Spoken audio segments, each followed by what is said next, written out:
Smart Ideas avec Marion Garcia, bonjour. Bonjour. Bienvenue, vous êtes la cofondatrice des Meufs de l'Industrie, média que vous avez créé il y a un peu plus d'un an, mars 2024, avec Elena Jérôme et Nicolas Maury. Et avec quelle idée? Racontez-moi. Eh bien, écoutez, avec un constat plutôt simple. À la base, on travaille tous les trois dans une start-up industrielle et un jour, en revenant de rendez-vous, on se dit mais pourquoi on n'a pas d'homologue féminin? On croise toujours des directeurs, des responsables de production au masculin. Ouais. Et donc, on s'est dit où sont les femmes de l'industrie? Et de là, une volonté de les mettre en avant et de leur donner la parole, puisqu'il y en a. Et elles font des métiers tout aussi passionnants que les hommes. Oui, effectivement, avec ce constat, c'est l'INSEE qui nous donne ces chiffres. Ils datent de 2022, mais ils n'ont pas dû malheureusement beaucoup évoluer.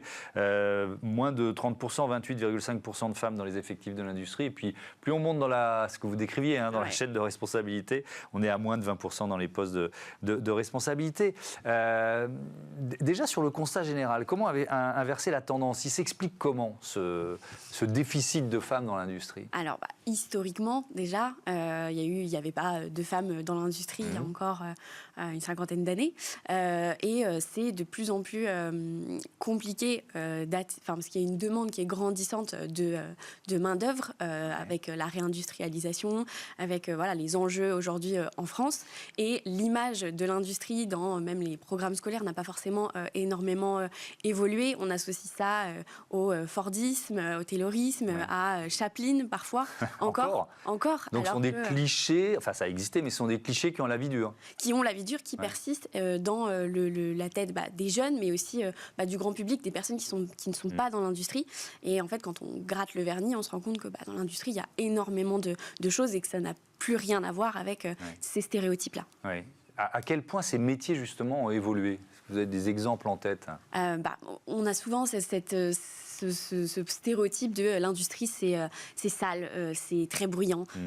Aujourd'hui, ou alors c'est difficile pour le corps, les femmes sont moins capables, parce qu'elles ont moins de force. Mais en fait, aujourd'hui, tout est fait pour que les humains soient bien traités, soient mieux traités. Oui. Et il y a des ingénieurs, il y a des responsables, comme je disais, de production, des techniciens de maintenance. Mais en fait, aujourd'hui, tout le monde est capable de faire ces métiers. Et donc, du coup, les stéréotypes qui ont la vie dure, on essaye un petit peu de les balayer. Alors, c'est l'objectif de ce média. Quel format vous proposez avec les meufs de l'industrie? C'est ce côté un peu à l'intérieur de l'industrie, montrer ce qui se passe concrètement dans les usines avec les personnes qui travaillent à l'intérieur. Donc, on a choisi le format de la vidéo. Parce que c'est...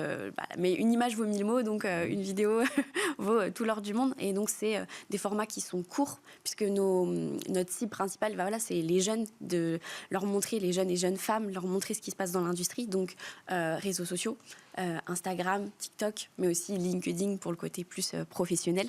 Et le but, c'est d'aller à l'essentiel, de montrer un métier au travers d'un parcours et parfois même de passion de ces jeunes femmes. Évidemment, avec des rôles modèles, c'est souvent très important d'avoir des rôles modèles. Il y a aussi des entreprises qui font appel à vous pour que vous veniez parler justement de la place des femmes dans ces métiers? C'est ça. On a aussi effectivement des entreprises qui nous sollicitent parce qu'il y a aussi ce grand souci du syndrome de l'imposteur quand on est une femme. Donc on vient aussi travailler sur ces notions de leadership, de oser prendre la place. On disait tout à l'heure, moins de 20% à des postes à responsabilité pour les femmes, mais c'est aussi oser candidater. Oser se dire je peux le faire tout autant que n'importe qui parce que j'ai les compétences et même si je les ai pas toutes, je vais les apprendre et y arriver. Et ça veut dire qu'il y a beaucoup de postes à pourvoir aujourd'hui dans l'industrie en France, notamment pour des jeunes femmes? Oui, il y a des milliers de postes à pourvoir, tout secteur confondu, tout poste confondu. Donc, c'est vraiment des métiers d'avenir. C'est quoi, en quelques mots, le modèle économique de votre média? Vous vivez de quoi? Eh bien, aujourd'hui, comme une agence de communication, c'est de la prestation de service.